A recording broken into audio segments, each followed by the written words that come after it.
Physics with Ashish Mishra में आपका स्वागत है। जैसा कि आप जानते थे कि ऊष्मीय प्रसार एक टॉपिक चल रहा था, जिसमें मैंने आपको दो टॉपिक करा दिए थे। पहला हो गया था रेखीय प्रसार और दूसरा हो गया था क्षेत्रीय प्रसार, लीनियर एक्सपेंशन और एरियल एक्सपेंशन।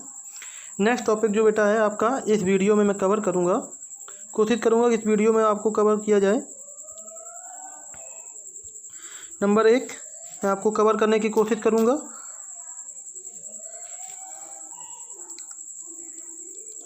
वॉल्यूम एक्सपेंशन,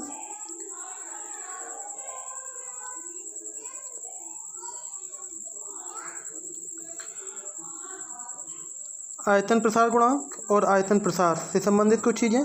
इसके बाद इससे कुछ इम्पोर्टेंट क्वेश्चंस क्या बनते हैं। इसके बाद बेटा एक इम्पॉर्टेंट टॉपिक और इसी में आता है, आयतन प्रसार से ही बेटा जो वाटर का जल का जो प्रसार होता है वो बेटा थोड़ा अलग यूनिक होता है। तो मैं कोशिश करूँगा कि यहाँ पर यूनिक वाटर एक्सपेंशंस जो होगा मैं उसको भी डिस्कस करूँगा कि कैसे क्या होता है। तो पहला टॉपिक मैं यहाँ पर पिक करता हूँ वॉल्यूम एक्सपेंशंस। वॉल्यूम एक्सपेंशन से आप जानते हो कि ये आयतनात्मक है। तो आयतन किसी पृष्ठ का ना होकर किसका होता है, घन का होता है। अगर हम किसी क्यूब को इस प्रकार से, नेक्स्ट आगे हम देखते हैं, अगर मेरे पास कोई ऐसा मेटल है या ऐसी कोई वस्तु है जो क्या करती है, आयतन रखती है। आयतन रखने वाला एक घनाकार हो सकता है, एक डिब्बा हो सकता है, जैसा कि मैं बना रहा हूँ, आप देख रहे हो। अगर इसकी प्रत्येक भुजा L लंबाई की है और इसके द्वारा इसका जो वॉल्यूम होगा वो प्राइमरी वॉल्यूम V या V0 इसको कह सकते हैं, अगर वो है, अगर हम इसको हीट करें, अगर इसको गर्म करें, तो गर्म करने पर क्या होगा, इसकी जो एक्सिस है वो कुछ ना कुछ थोड़ा डेवलप हो जाएगी, बढ़ जाएगी। बढ़ जाने पर ये कुछ इस प्रकार से दिखेगा, जैसा कि यहाँ पर दिखाया गया बेटा। पहले ये क्या था, ये वॉल्यूम पहला वाला था जिसकी यूनिट लेंथ थी। इसको क्या किया गया, हीट किया गया है, तो इसका आयतन बढ़ के क्या हो गया, V2। अच्छा, V1 आयतन से ये क्या हो गया है, V2। तो इसका जो चेंज वॉल्यूम होगा, चेंज वॉल्यूम वो क्या कहलाएगा, डेल्टा V। जो फाइंड प्रॉपर्टी होता है, आप देख सकते हैं परफेक्ट, अगर इसको फाइंड करेंगे तो V2 माइनस का V1 करके फाइंड करते हैं, पर यहाँ इसकी ज़रूरत नहीं है, आप समझ सकते हैं। अगर हम किसी छोटे क्यूब को हीट देते हैं तो इसकी एक्सिस डेवलप होकर कुछ ना कुछ बढ़ जाती है, जिससे कि नए क्यूब का जो वॉल्यूम होगा वो पुराने वाले क्यूब से ज़्यादा भी हो सकता है या कम भी हो सकता है। अगर गर्म करेंगे तो ज़्यादा होगा ऑब्वियसली, अगर ठंडा करेंगे तो थोड़ा कम होगा। दोनों तरीके का होता है, प्रसार भी होता है और ये संकुचित भी होता है, दोनों तरीके की चर्चाएं हो सकती हैं। पर यहाँ पर प्रसार की बात है तो हम गर्म ही करते हैं। तो यहाँ पर बेटा अगर गर्म किया जाए तो मैं पुराने टॉपिक में जैसा कि बताया गया था, जो वॉल्यूम में प्रसार होगा, जो वॉल्यूम एक्सपेंड होगा वो प्रोपोर्शनल डेल्टा T के होता है। आपको पुरानी बात है, सिमिलर वही सारी चीज़ें रहेंगी। डेल्टा V जो होगा वो प्रोपोर्शनली आपके प्राइमरी वॉल्यूम V0 या V के डायरेक्टली प्रोपोर्शनल होगा। बेटा ये सारी दोनों चीज़ें क्या बताती हैं, अगर ताप बढ़ाएंगे तो वॉल्यूम का जो चेंज रेट है वो बढ़ेगा। अगर वॉल्यूम पहला किसी भी वस्तु का ज़्यादा है तो उसका जो परिवर्तन भी होगा वो कैसा होगा, ज़्यादा होगा। अगर इस चीज़ को कंबाइन करके शो करें तो V प्रोपोर्शनल में क्या हो जाएगा, V0 इंटू में डेल्टा T। अगर किसी चीज़ का प्रोपोर्शनल साइन हटाते हैं तो आपको पता होना चाहिए जब ये हटेगा तो कुछ ना कुछ कांस्टेंट लेके आता है। अगर कांस्टेंट लेके आता है तो वो कांस्टेंट यहाँ पर क्या होता है, गामा। क्या होता है गाइस, गामा। तो delta V proportional gamma V0 into delta T। बेटा एक चीज़, यहाँ पर जो गामा है इसी को coefficient of the volume expansions कहते हैं, या इसको हिंदी में बोला जाए तो ये कहलाता है आयतन प्रसार गुणांक। इस गामा को क्या कहते हैं, आयतन प्रसार गुणांक। अच्छा, इसकी 2-3 क्वेश्चन या खासियत आती हैं, वो क्या होती हैं। अगर आपसे पूछा जाए कि इसकी यूनिट क्या बनेगी तो ध्यान देना, गामा इक्वल टू में अगर देखा जाए तो बेटा गामा इक्वल टू देखा जाए तो क्या बनता है, डेल्टा V इस तरफ था, आप पीछे देख लेना, अपॉन में क्या आ जाएगा, V0 या VA या प्राइमरी वॉल्यूम V रख सकते हैं इंटू डेल्टा T। आपको मालूम है कि वॉल्यूम का जो यूनिट होता है वो होता है मीटर क्यूब या घन मीटर। प्राइमरी वॉल्यूम का भी होगा, क्या हो जाएगा, मीटर क्यूब। अगर हम यहाँ पर दोनों की वॉल्यूम का अगर हम रेशियो रखें तो ये यूनिट हो जाएगा मीटर क्यूब, इसका भी यूनिट हो जाएगा मीटर क्यूब। मीटर क्यूब से मीटर क्यूब कैंसिल हो जाएंगे। तो आप देख सकते हैं कि जो रेशियो बनेगा गामा इक्वल टू में, वो बेटा ऊपर से अगर यहाँ देखें तो बेटा गामा इक्वल टू क्या बनेगा 1 में डेल्टा टी, और यहाँ डेल्टा टी क्या है टेम्परेचर, और टेम्परेचर का यूनिट क्या होता है डिग्री सेल्सियस या डिग्री केल्विन। तो इसका जो यूनिट बनेगा बेटा गामा का, वो बेटा बनेगा क्या प्रति डिग्री सेल्सियस या प्रति डिग्री केल्विन नहीं कहते, केवल केल्विन कहते हैं, या यूँ कह सकते हैं डिग्री सेल्सियस इन्वर्स या केल्विन इन्वर्स। तो बेटा ये बहुत इंपॉर्टेंट टॉपिक है, कभी कभी ये पूछ दिया जाता है, मैंने पिछले वाले टॉपिक में कवर किया था। ज़रूरी नहीं कि केवल गामा का हो, अगर आपसे पूछा जाए अल्फ़ा बीटा और गामा तीनों के यूनिट क्या हैं, तो बेटा आप 100% बिना किसी शक या संदेह के आप कह सकते हैं कि तीनों के यूनिट क्या होते हैं प्रति डिग्री सेल्सियस या सेल्सियस इन्वर्स या प्रति डिग्री केल्विन या केल्विन इन्वर्स। तो आपको ये सारी चीज़ें बिना किसी कन्फ्यूजन के सीख लेनी है, क्योंकि यहाँ पर आप बहुत कंफ्यूज हो जाते हैं जब कोई अलग अलग क्वेश्चन आपसे पूछा जाता है कि आप इसका यूनिट बताएं, इसका यूनिट बताएं, इसका यूनिट बताएं। तो आप कॉमनली देख रहे हैं कि सारे के सारे यूनिट तीनों के तीनों कैसे आते हैं, सेम आते हैं। हाँ, यहाँ से एक क्वेश्चन और बनता है, इम्पॉर्टेंट ये है कि आपसे पूछा जाए कि what is the relation between the alpha beta gamma coefficient of linear expansion and areal expansion and volume expansion. अगर आपसे पूछा जाए कि अल्फ़ा बीटा और गामा के बीच रिलेशन क्या आता है, तो बेटा अल्फ़ा का 1, बीटा का 2 और गामा का 3 अगर देखा जाए लीनियर 1 होती है, एरियल 2 पावर में होती है और वॉल्यूम 3 होता है। अगर इसके यूनिट से अंदाज़ा लगाया जाए मीटर, मीटर स्क्वायर और मीटर क्यूब, अर्थात इनकी एक्सिस का पावर देखा जाए तो उससे ही रेशियो निकाल लेते हैं। नहीं, अगर डायरेक्टली अगर आपको याद रखना है तो 1 रेशियो 2 रेशियो 3 इनके बीच रेशियो होता है। कंपेरिजन हमेशा अल्फ़ा से किया जाता है। अल्फ़ा अगर देखा जाए तो इसको ऐसे लिखा जाता है बीटा इक्वल टू में 2 अल्फ़ा, गामा इक्वल टू में 3 अल्फ़ा और अल्फ़ा इक्वल टू में तो अल्फ़ा होता ही है। इस प्रकार से ये रेशियो फाइंड किया जाता है। ठीक है बेटा। अब पीछे वाले क्वेश्चन से आप पूछा जाए अगर किसी धातु का किसी भी पदार्थ को अगर ज़्यादा गर्म किया जाए या किसी बॉल को गर्म किया जाए तो इसका सबसे ज़्यादा एक्सपेंशन या सबसे ज़्यादा प्रसार किस में होता है, तो आप देख सकते हैं कि गामा की पावर 3 आती है। तो गामा की पावर 3 के कारण इसका एक्सपेंशन 3 गुणा होगा, अर्थात सबसे ज़्यादा आयतन प्रसार गुणांक या आयतन प्रसार ही सबसे ज़्यादा आता है। ठीक। हाँ बेटा, मैं आपसे पहले टॉपिक में कहा था कि मैं वाटर एक्सपेंशंस की, जल के प्रसार की आपको कुछ इंपॉर्टेंट बातें बताएंगे। यहाँ पर एक चीज़ देखो, मैं ज़्यादा डीप में नहीं जाऊँगा, लेकिन आपको लाइटली जो क्वेश्चन पूछे जाते हैं परीक्षा में उससे संबंधित कुछ चर्चा करना चाहूँगा। होता क्या है, अगर हम किसी बीकर में पानी लें, अगर ये बीकर हमने ले लिया और अगर हम इस बीकर में पानी भरें और पानी भरने के साथ साथ इसमें एक मेजरमेंट कीप लगा देते हैं, मेजर करने के लिए कीप लगा देते हैं जो यहाँ पर आपको बताती है कि पानी में होने वाली हलचल को नोटिस करती है। ये कीप या इसको थर्मामीटर कह लें या कोई पॉइंट डिनोटर कह लें या रीडिंग पाठ्यांक पढ़ने वाला पॉइंट कह लें, और ये इसमें पानी चढ़ और उतर सकता है, दोनों चीज़ें कंडीशन हो सकती हैं। अगर हम यहाँ से किसी बर्नर की मदद से या किसी मोमबत्ती की मदद से या किसी भी प्रकार से इसको हम हीट करते हैं, गर्म करते हैं, तो बेटा आपसे ये कंडीशन पूछी जा सकती है या हम आपसे ही पूछ देते हैं कि आप ये बताइए कि इस परख नली में या इस नली में या इस पाठ्यांक मापक में जल के स्तर पर क्या प्रभाव पड़ेगा या जल कैसा व्यवहार करेगा। तो बेटा एक चीज़ देख लेना, कुछ लोगों का जवाब होगा कि ये ऊपर की ओर जाएगा इसका पानी, कुछ लोग कहेंगे कि कुछ नहीं फ़र्क पड़ेगा, जैसा है वैसा ही रहेगा, कुछ लोग कहने की कोशिश करेंगे कि नीचे चला जाएगा क्योंकि पानी जो है वो थोड़ा क्या हो जाएगा, खौल जाएगा और उड़ जाएगा। तो बेटा एक चीज़ देख लेना, यहाँ पर समझने वाली बात क्या है, ज़रा ध्यान से देखना। अगर हम इसको गर्म करते हैं तो पहला बर्नर टच में क्या है, ये बर्तन मेटल का ही होगा, कांच का होगा, हो सकता है किसी धातु का बना होगा। तो हीट के पहले संपर्क में क्या आएगा, ये विज़ल आएगा, ये पॉट आएगा, ये पात्र आएगा।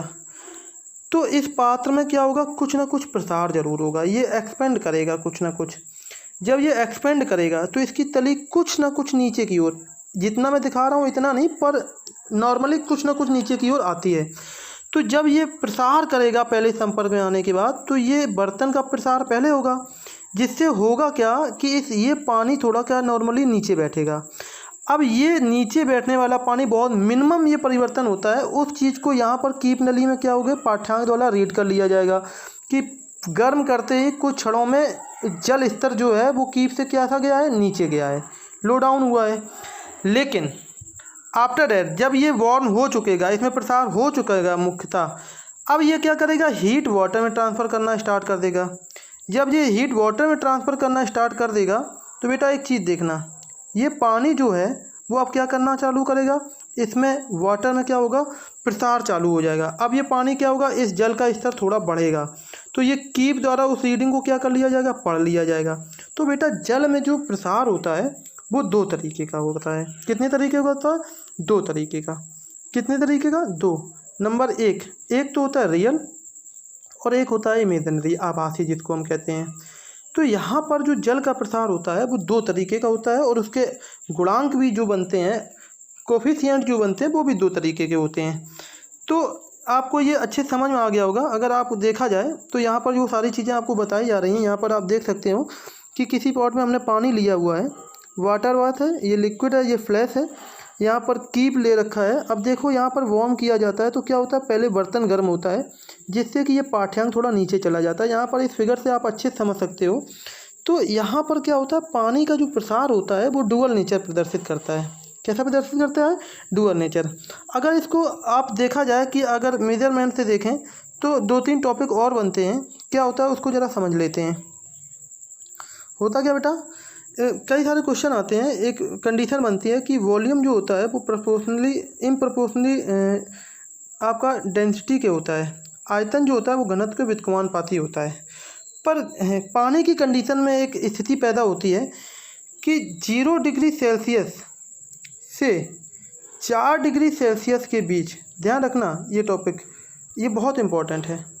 0 डिग्री सेल्सियस से 4 डिग्री सेल्सियस तक जो डेंसिटी है वो क्या करती है, बढ़ती है, निरंतर बढ़ती चली जाती है।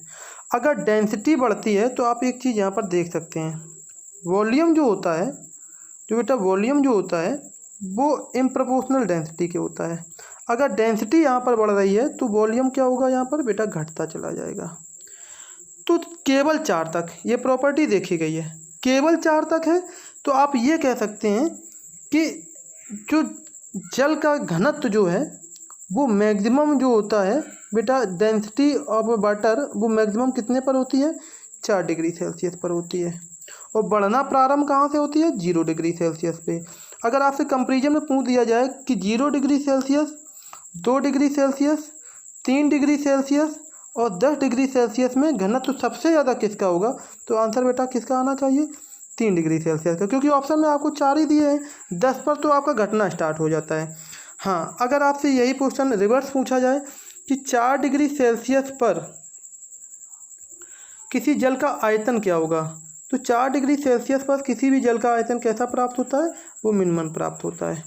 आप जानते हैं कि इन्वर्स रिलेशन के कारण वॉल्यूम अगर मिनिमम है तो डेंसिटी कैसी होगी, मैक्सिमम होगी। पर हाँ, यहाँ पर एक चमत्कार पॉइंट ये बनता है, 0 डिग्री सेल्सियस से जैसे हम नीचे जाते हैं वैसे बेटा इसका आयतन क्या होने लगता है, थोड़ा बढ़ने लगता है। जल में क्या होता है, प्रसार होता है, ये थोड़ा फैलते हैं।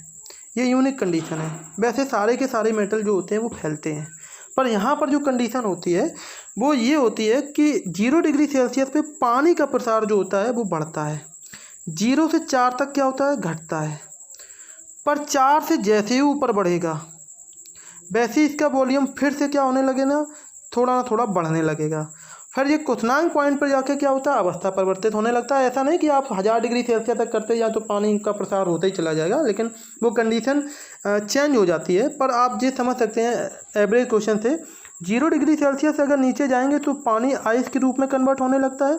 तो आपने देखना होगा कि अगर आप फ्रिज में किसी पूरी भरी बोतल को लगा देते फ्रीजर में उसमें ज़रा सी भी जगह नहीं है, तो क्या होता है जैसे ही वो इस पॉइंट से नीचे जाता है तो क्या होता है, जम जाता है। जमने के कारण उसमें क्या होता है, प्रसार होता है, और प्रसार के कारण क्या होता है, थोड़ा थोड़ा फैलता है। इस फैलाव के कारण क्या होता है, बोतल फट जाती है। सर्दियों में पाइपलाइन फटने की घटना ETC बहुत सारे क्वेश्चन आपको पॉइंट किए जाते हैं। मैं आपको 4-5 या क्वेश्चन लास्ट में आपको डिस्कस कर दूंगा, दे दूंगा। आप उसको कमेंट में करके बताइएगा कि कैसा आपको लगा।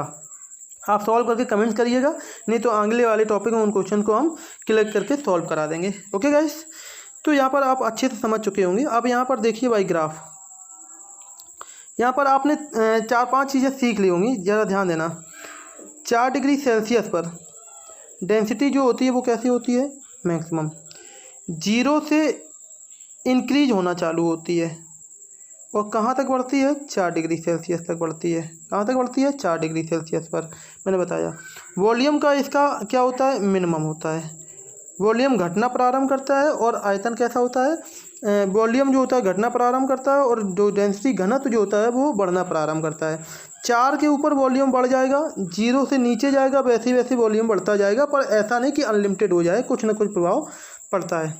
बेटा एक चीज़ अगर आप नोटिस करें तो इसमें आपको दिखाया जा रहा है कि ग्राफी रूप से, कभी कभी पेपर में आ जाता है या पूछ दिया जाता है कि 4 डिग्री सेल्सियस पर जल के घनत्व की स्थिति क्या होगी। यहाँ पर देखा जाता है वॉल्यूम और मास, और यहाँ पर टेम्परेचर। 4 डिग्री सेल्सियस पर आप देख रहे हैं वॉल्यूम अपॉन में मास। तो एक चीज़ आप देख लीजिएगा, आप देख रहे हैं कि आप जानते हैं कि द्रव्यमान बराबर होता है आयतन गुणे में घनत्व। तो वॉल्यूम अपॉन में मास क्या आ जाएगा, यहाँ पर वॉल्यूम अपॉन में मास, ये ग्राफ जो बता रहा है वो किसका है, वॉल्यूम अपॉन में मास। तो अगर हम वॉल्यूम अपॉन में मास ले जाएं तो ये कंडीशन बनेगी 1/d की। किसकी बनेगी, 1/d की। और 1/d का मतलब होता है, आप प्रोपोर्शनल देख रहे हैं, B प्रोपोर्शनल 1/d, तो आप D बराबर क्या हो जाएगा, प्रोपोर्शनल 1/v। उल्टा रिलेशन पूछ रहा है इस ग्राफ से। अगर कंडीशन देखो ग्राफ में लिखा है वॉल्यूम अपॉन में मास, वॉल्यूम अपॉन मास के अनुसार देखा जाए तो यहाँ पर ये चर्चा जो करना चाहता है वो करना चाहता है 1/d। घनत्व का स्वभाव कैसा होगा, तो घनत्व बेटा मैक्सिमम होता है, पर यहाँ पर मैक्सिमम नीचे आ रहा है। 1/में मैक्सिमम क्या हो जाएगा, मिनिमम। तो घनत्व कैसा हो जाएगा 4 डिग्री सेल्सियस पर यहाँ पर मिनिमम, क्योंकि ग्राफ में जो नोटिफाई किया गया है वो वॉल्यूम अपॉन में मास किया गया है। अगर मास अपॉन में वॉल्यूम किया जाता बेटा, बहुत चालाकी से पूछा गया है। अगर मास अपॉन में वॉल्यूम, कई सारे बच्चे क्या होते हैं बहुत जल्दबाजी में होते हैं, वो इस चीज़ को नोटिस नहीं करते हैं और आंसर फटाक से दे देते हैं कि मैक्सिमम आएगा, जैसा कि ग्राफ यहाँ पर है। अब यहाँ पर नीचे वाला ग्राफ आपको केवल डायरेक्टली पूछ लिया गया है। ग्राफ यहाँ पर जो डिनोट कर रहा है वो डायरेक्टली पूछ रहा है, ये डेंसिटी है और यहाँ पर टेम्परेचर है। यहाँ पर दर्शाया गया ग्राफ जो है वो डेंसिटी को प्रदर्शित करेगा और ये टेम्परेचर पर। तो 4 डिग्री टेम्परेचर जो है उस पर डेंसिटी कैसी होती है, मैक्सिमम होती है, और यहाँ पर ग्राफ का जो मैक्सिमम हिस्सा है वो क्या है, ये पुछ। तो यहाँ पर ये वाला पॉइंट क्या हो जाएगा, मैक्स हो जाएगा। अब ये ग्राफ ऐसे ही बनना चाहिए था, अब इसका ऐसा अगर लो डाउन होता तो ये वाला पॉइंट गलत हो जाता, पर यहाँ पर देखो ये वाली चीज़ बहुत नोटिस करने वाली है। ठीक है बेटा, तो इस चीज़ को यहाँ पर ध्यान रखना। तो मैं आपको आखिरी में कुछ क्वेश्चन आपको मेंशन कर रहा हूँ, आप उसको देख लेना। ठोस में कितने प्रकार के प्रसार होते हैं ये देखना, अगर आपको आता है तो ठीक है, नहीं मैं आपको आगे बताऊंगा। गैसों में किस प्रकार का प्रसार होता है, पानी का घनत्व और आयतन कब अधिकतम और न्यूनतम होते हैं, मैंने आपको बताया है। आप चर्चा करें, ध्यान से देखें वीडियो, पर आपको बताया जाएगा। यदि पात्र में भरे हुए जल को गर्म किया जाए तो उसके तल पर क्या प्रभाव पड़ता है। ये क्वेश्चन बहुत इंपॉर्टेंट है, मैंने जो आपको दिया हुआ है ये वाला पॉइंट जो बताया है, इस पे ज़रा चर्चा करना, फिर आप कमेंट बॉक्स में आके बताएं। अगर नहीं आता है तो मैं इसी क्लिक को आगे नेक्स्ट टॉपिक में कंफर्म करने के बाद नया टॉपिक ओपन करते हैं। आज के लिए इतना ही। वीडियो अगर पसंद आया तो शेयर और लाइक करें। जय हिंद, जय भारत।